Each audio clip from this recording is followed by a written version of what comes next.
म्हणजे तुमच्या पहिल्या प्रश्नापासून मी हे करतो.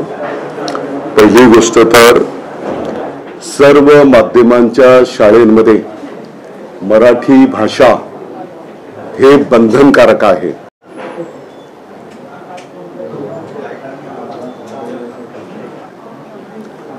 सर्व माध्यमांच्या शाळेमध्ये मराठी भाषा हे बंधनकारक आहे.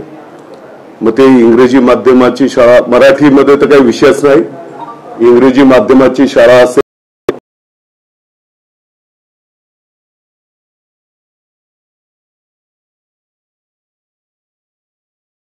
मराठी भाषा हे बंधनकारक आहे. हा पहिला भाग. राहिला दुसरा विषय,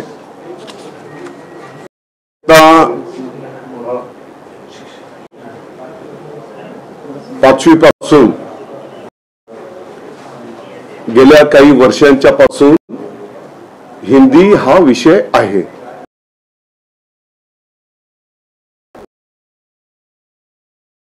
तर काही माध्यमांच्या शाळेंमध्ये, काही भाषिक ज्या शाळा आहेत त्या शाळेंमध्ये त्यांची भाषा, जसं मी आता सांगितलं, मराठी भाषा बंधनकारक, मराठी भाषा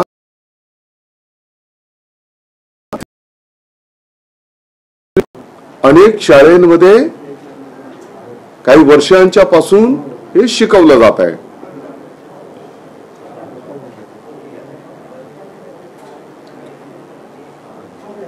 तर आत्ताच्या घडीला पहिली ते पाचवी साठी जे विद्यार्थी इच्छुक असतील त्याप्रमाणे तिसरी भाषा देण्याचा निर्णय करण्यात आलेला आहे. सर्वसाधारणपणे आपण पाहतो की मराठीशी, मग लिखाणाच्या संदर्भामध्ये देवनागरी लिपी असेल, त्यातल्या त्यात संवाद साधत असताना पण बऱ्याच मोठ्या प्रमाणात हिंदीचा वापर केला जातो.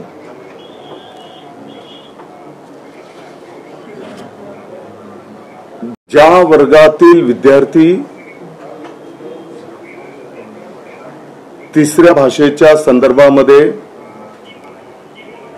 त्यांच्या इच्छेप्रमाणे मागणी करतील त्याप्रमाणे तिसरी शिकवण्याचं नियोजन त्या ठिकाणी केलं जाणार आहे.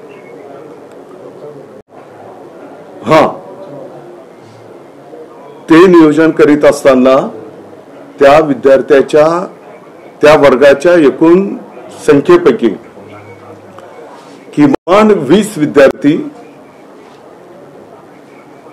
त्यांनी ती मागणी असेल तर ती भाषा शिकवणारा शिक्षक त्या ठिकाणी उपलब्ध करून दिला जाईल. काही ठिकाणी कमी विद्यार्थी जर असतील मग ती भाषा शिकवण्याच्यासाठी ऑनलाईन आणि इतर सुविधांच्या माध्यमातून त्या ठिकाणी सुविधा निर्माण करून दिली जाईल.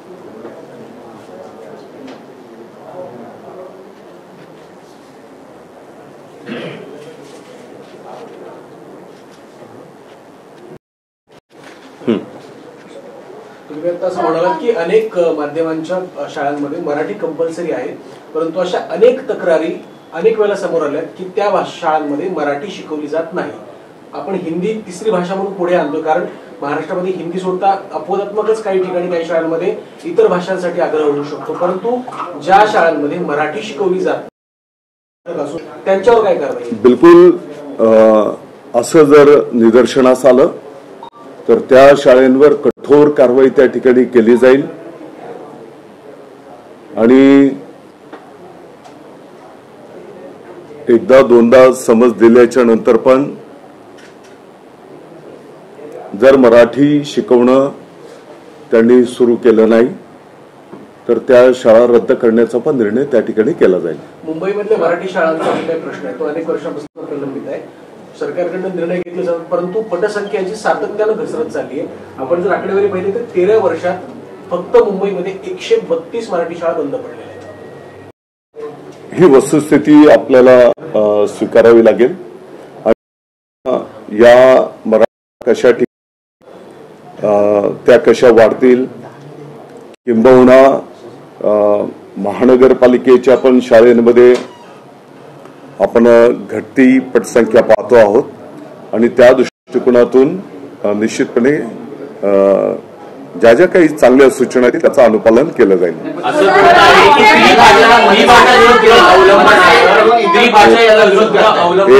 महाराष्ट्र पहिलं राज्य आहे, इतर ठिकाणी महाराष्ट्र हे पहिलं राज्य आहे जिथे त्रिभाषा सूत्र जे आहे ते अवलंबलं जातं. मी आपल्या माहिती करता सांगितलं, इतर काही माध्यमांच्या शाळेमध्ये आता नाही, गेल्या अनेक वर्षांपासून त्रिभाषा सूत्राप्रमाणे शिक्षण दिलं जात आहे.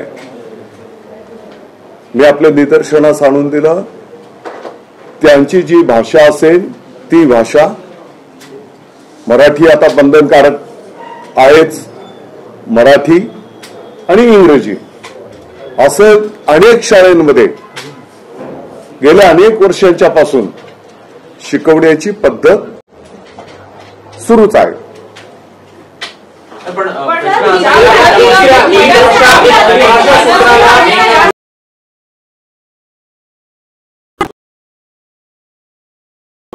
अनेक ठिकाणी याला विरोध होताना दिसलेला होता.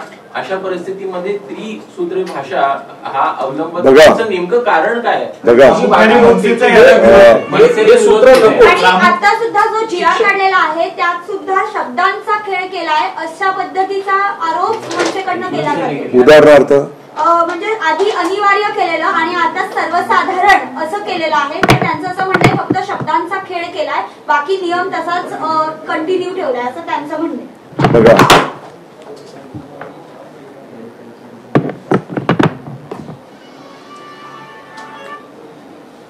मी आपल्या निदर्शनास आणून दिलंय, सर्व माध्यमांच्या शाळेमध्ये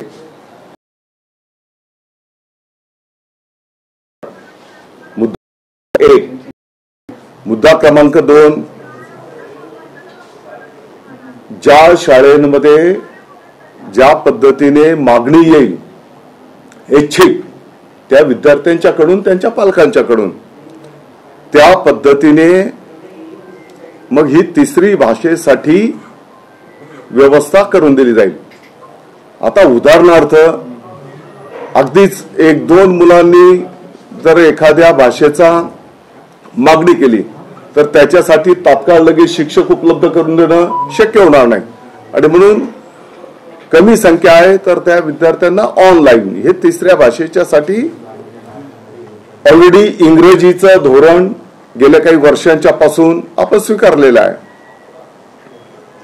आणि मी आपल्या निदर्शनास आणून दिलं की आता मुंबईची गोष्ट जर घ्याल तर मुंबईमध्येच अनेक माध्यमांच्या शाळा गेल्या अनेक वर्षांच्या पासून तिथं त्रिभाषा हे सूत्र अनेक वर्षांच्या पासून स्वीकारलेलं आहे.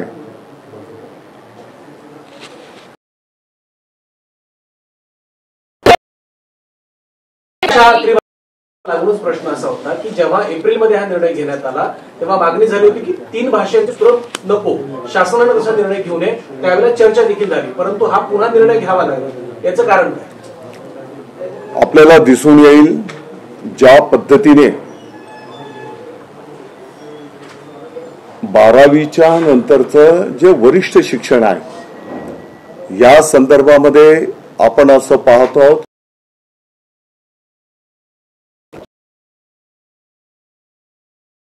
मध्ये तिसऱ्या भाषेला सुद्धा त्या ठिकाणी गुणांकन असणार आहे आणि महाराष्ट्राचे विद्यार्थी भविष्यामध्ये या गुणांमध्ये पाठीमागे राहू नयेत आणि म्हणून हे त्रिसूत्री जे धोरण आहे त्याचा स्वीकार आपण त्या ठिकाणी करतो आहोत. आणि जसं मी सांगितलं की मग त्यातल्या त्यात विद्यार्थ्यांना सोयीचं आणि विद्यार्थ्यांना उद्याला मेरिटमध्ये येण्याच्यासाठी जास्तीत जास्त सपोर्ट कुठे होईल तर एक दैनंदिन जीवनामध्ये कुठे संवाद साधताना किंबहुना आपण मीडियामध्ये पण आपण पाहतो तर त्यातल्या त्यात हिंदी भाषेचा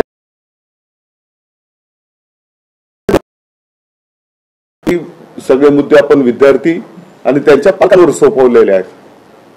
ते ज्या पद्धतीने मागणी करतील त्या पद्धतीने तिसरी भाषा शिकवण्याचं प्रोव्हिजन त्या ठिकाणी करून दिलं जाईल. जिल्हा परिषदेच्या शाळेत त्या शिक्षकांना कमी करण्याचा निर्णय तुम्ही घेणार आहात? कुठले? ज्या शाळेमध्ये पटसंख्या कमी आहे त्या शाळेच्या शिक्षकांना, सपोज जिल्हा परिषदेच्या शाळा असतील त्या ठिकाणी शिक्षक संख्या करणार आहात काय? शिक्षक संख्या कमी करण्याचा कुठलाही विषय, उलट आता शिक्षकांची भरती प्रक्रिया प्रगतीपथावर आहे. मला वाटतं की मुलाखत न घेता शिक्षक देणं पवित्र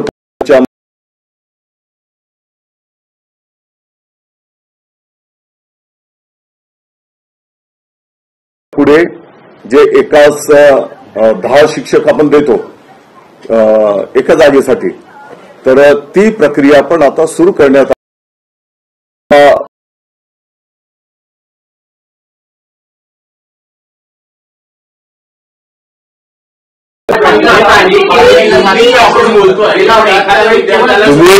आपण जे प्रश्न विचारले त्या प्रश्नांचं उत्तर मी देतो आहे. भेट दिली नाशिकच्या त्या ठिकाणी केवळ 20% पटसंख्या होती. वस्तुस्थिती आहे. शाळेचा पहिला दिवस होता. एका गावामध्ये तर संपूर्ण गावाने विद्यार्थ्यांचा अतिशय उत्स्फूर्तपणे अख्खं गाव होतं, आजूबाजूचे पाडे पण होते, उत्स्फूर्तपणे विद्यार्थ्यांचं स्वागत केलं. आणि परत येत असताना रस्त्यावरच्या एका शाळेमध्ये भेट दिली असता तिथे एक साधारणपणे 20% विद्यार्थी उपस्थित होते. शिक्षक बांधवांनी असं सांगितलं की काही विद्यार्थी आज पहिला दिवस असल्यामुळे त्यांनी सकाळचा कार्यक्रम संपन्न केला आणि नंतर ते पालकांच्या सोबत घरी गेलेले आहेत. परंतु या पुढच्या काळामध्ये असं होता कामा नये असं समज शिक्षकांना दिलेली आहे. पण दादा प्रश्न असा आहे की त्रिसूत्री आपण अवलंबत्व आहे, पण एखाद्या विद्यार्थ्यांना जर का 2च भाषा शिकायच्या असतील तर तसं होणार नाही का? नेमका काय या संदर्भात तिसरा विषय हा आपण कुठेतरी बंधनकारक? बघा, माझी आपल्याला विनंती आहे. शास्त्र असं बोलतंय की लहान मुलांचं ग्रास्पिंग पॉवर जास्ती असते. बाल वयामध्ये त्या विद्यार्थ्यांचं शिक्षण घेणं हे त्या मानाने मोठ्या प्रमाणात आहे असं शास्त्र बोलतंय. आणि म्हणून मला वाटतं की लहानपणापासूनच त्या विद्यार्थ्याला भविष्याचे जे काही आपल्या भारत पातळीवरचं जे काही गुणांकन होणार आहे त्याच्यामध्ये पण आपले मुलं मेरिटमध्ये मोठ्या प्रमाणात आले पाहिजे. त्या भावनेतून हे निर्णय आहेत. विचारताय. पहिला प्रश्न, हिंदी अनिवार्य तुम्ही जे केलं होतं ते मनसेच्या दबावामुळे तुम्ही रद्द केलेलं आहे का? दुसरा प्रश्न, ज्या आता इतर भाषा तुम्ही भारतीय भाषा शिकण्यासाठी संधी देताय तिथे जर 20 पटसंख्या नसेल विद्यार्थ्यांची एका इयत्तेमध्ये तर इतर भारतीय भाषेमध्ये शिकावं लागणार आहे. ते ऑनलाईन पद्धतीने शिकवलं जाईल. ऑनलाईन साठी आपल्याकडे आजही बघतोय अनेक शाळांमध्ये इंटरनेटची सुविधा नाहीये. मग त्या विद्यार्थ्यांना तुम्ही ऑनलाईन शिक्षण कसं देणार आहात? निश्चितपणे ती सुविधा आम्ही उपलब्ध करून देऊ. किती विद्यार्थी कोणती तिसरी भाषा मागतात ते विद्यार्थी त्यांचे पालक त्याची नोंद करतील आणि त्याप्रमाणे ती सुविधा त्या ठिकाणी करून दिली जाईल. म्हणजे हिंदी सोबत आणखी कुठल्या कुठल्या भाषांचा पर्याय ठेवणार आहे विद्यार्थ्यांना? आपल्या ज्या भारतीय भाषा आहेत त्या भारतीय भाषांपैकी ते जे मागणी करतील ती तिसरी भाषा त्या ठिकाणी देऊ.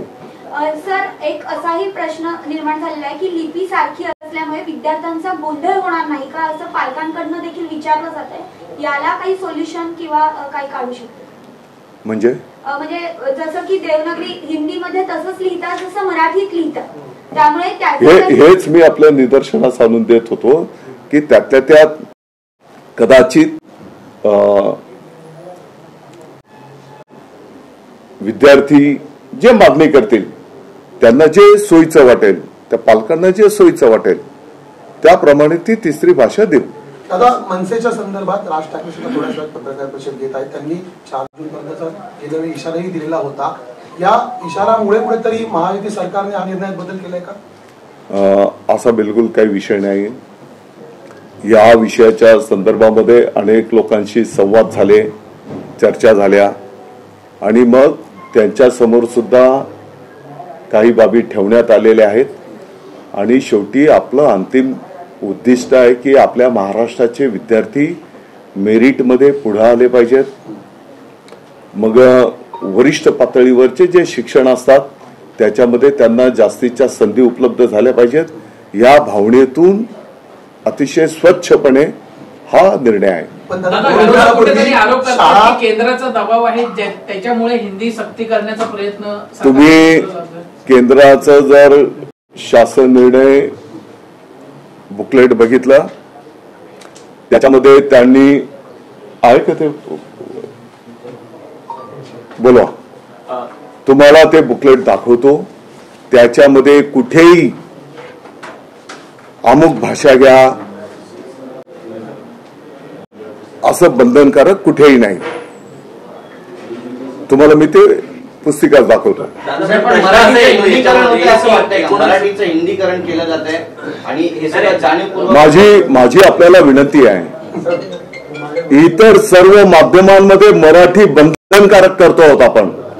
हा विषय आम्ही हायलाइट का नाही करत?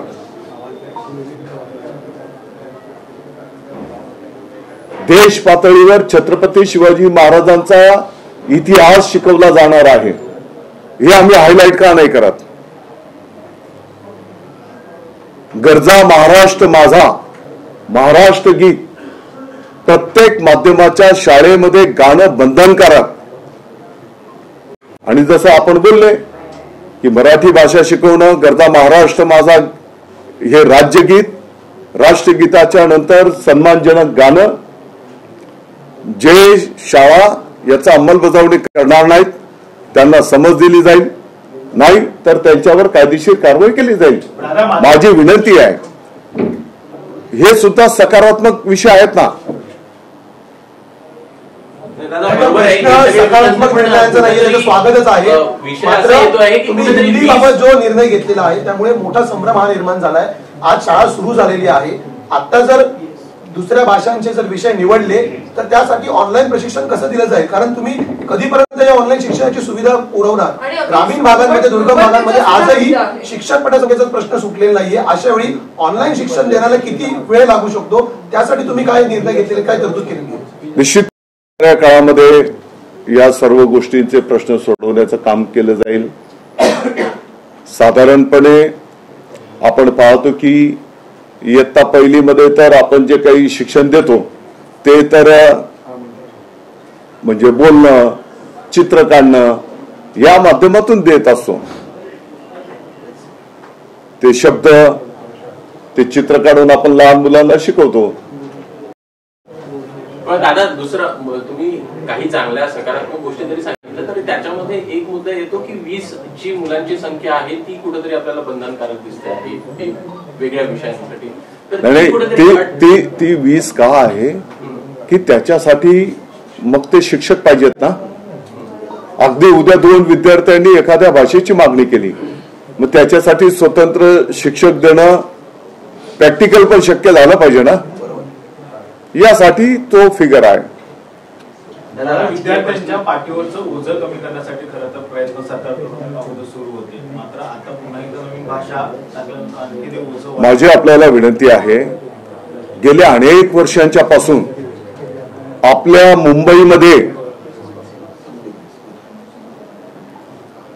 गेल्या अनेक वर्षांपासून आपल्या मुंबईमध्ये पत्रकार परिषद आहे म्हणून मी बोलतोय. त्रिभाषेच्या सूत्रावर अनेक शाळा सुरू आहेत काही वर्षांच्या पासून. त्याच्यामध्ये त्यांची भाषा प्रथम मराठी बंधनकारक, इंग्रजी या भाषा आहेतच ना. आता हे काही नवीन केलंय अशातला काही भाग नाही. आणि उद्याच्या सभेमध्ये देश पातळीवर आपले महाराष्ट्राचे विद्यार्थी पण पुढे गेले पाहिजेत या दृष्टिकोनातून हा निर्णय आहे. तिसऱ्या भाषेला पण भविष्य देश पातळीवर महत्व, त्याचे गुण धरले जाणार आहेत.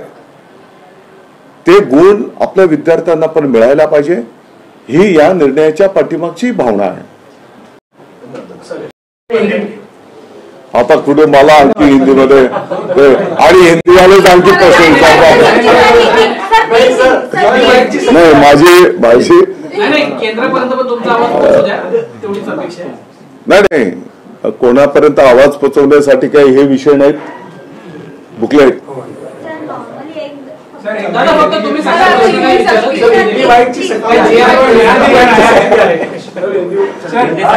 दादा एक नया GR आया है जिसको लेकर विरोधक वापस टीका कर रहे हैं कि हिंदी भाषा कंपलसरी की जा रही है, उसको लेकर क्या कहेंगे? पहली बात तो मैं आपको विनती रिक्वेस्ट करता हूं, वो शासन निर्णय में कहां पर भी कंपलसरी ऐसा विषय नहीं है. कौन सी भाषा को कंपलसरी नहीं है. हाँ, मराठी हर ये पूरे महाराष्ट्र में कंपलसरी ये निर्णय है. तीसरी भाषा के तौर पर विद्यार्थी, उनके पालक जो मांग करेंगे वो हिसाब से उनको पढ़ाने का प्रबंध किया जाएगा. सिर्फ कम से कम उस क्लास के स्टूडेंट्स की संख्या 20 होनी चाहिए ताकि वहां पे शिक्षक प्रोवाइड करना ये आसान हो सके. और सर जहां पर 20 की संख्या नहीं होगी लेकिन कुछ विद्यार्थियों की जिनको भाषा सीखने उनको ऑनलाइन प्रशिक्षण देने का प्रबंध किया जाएगा. आपण आपल्या राज्यामध्ये जरी मी आपला आभार व्यक्त करतो. परवा शाळेच्या प्रवेशाचं नवीन वर्षाचं स्वागत विद्यार्थ्यांचं करण्याच्यासाठी स्वतः माननीय मुख्यमंत्री महोदय देवेंद्रजी फडणवीस साहेब, उपमुख्यमंत्री महोदय एकनाथजी शिंदे साहेब, माननीय अजितदादा पवार साहेब यांच्यापासून सर्व मंत्रीगण, सर्व सन्माननीय खासदार, सर्व सन्माननीय आमदार, सर्व स्थानिक पातळीवरचे लोकप्रतिनिधी, ग्रामस्थ, पालक आणि आपण सर्वांनी सुद्धा अतिशय उत्स्फूर्तपणे विद्यार्थ्यांचं त्या ठिकाणी स्वागत केलं. मी आपल्या सगळ्यांचं या ठिकाणी आभार व्यक्त करतो. आणि मला वाटतं की एक प्रकारे तुम्ही सर्वांनी विद्यार्थ्यांच्या पाठीवर शाबासकीची थाप दिलेली आहे आणि त्यांचा उत्साह वाढवण्यामध्ये आपण सर्वांनी सहकार्य केलेलं आहे. मी आपल्या सगळ्यांचा आभार मानतो. दादा फक्त एकच प्रश्न की त्रिसूत्री जी आपण अवलंबत्व आहे त्यामध्ये जर का पाहायचं तर कोणत्या वेगळ्या राज्यांमध्ये हे त्रिसूत्री अवलंबलं गेलेलं आहे? मी आपल्या महाराष्ट्राचीच गोष्ट सांगितली तुम्हाला. इतर राज्यांचं तर काही विशेष नाही. आपल्या महाराष्ट्रामध्येच आपल्या मुंबईपासून राज्यामध्ये त्रिसूत्री गेल्या अनेक वर्षाच्या पासून ऑलरेडी कार्यरत आहे. हा काही नवीन विषय नाही. वाद त्याच्यामध्ये असा झालेला आहे की इतर राज्यामध्ये किंवा दक्षिणेमध्ये म्हणा किंवा मग उत्तरेमध्ये अशा प्रकारची सध्याची परिस्थिती नाही आहे. त्यामुळे विचारलं जात आहे किंवा प्रश्न उपस्थित होत आहेत की इतर भागांमध्ये आहे. नॅशनल एज्युकेशन पॉलिसी 2020 यामध्ये कुठेही का बाबा हीच भाषा बंधनकारक तीच भाषा बंधनकारक असं कुठेही नमूद केलेलं नाही. म्हणजे आपण जे बोलत होते की आपण केंद्राच्या दबावाने हे करतो आहे काय करतो आहोत, उलट त्या राज्याच्या भाषेला प्राधान्य देण्यात यावं असाच उल्लेख त्याच्यामध्ये आहे. जो बच्चों ने तीसरी भाषा में अगर कोई विकल्प नहीं चुना कोई और भाषा का, उनको स्वातंत्र्य है, उनको स्वातंत्र्य है. नहीं सर, जैसे तो उनको तीसरी भाषा कौन सी सिखाई जाएगी अगर उन्होंने ऑप्शन नहीं चुना थर्ड लैंग्वेज? उनके ऊपर है, वो नहीं मांगेंगे तो. अरे नाही ना बाबा, आता परत कुठे आणखी नवीन मुद्दा करतो.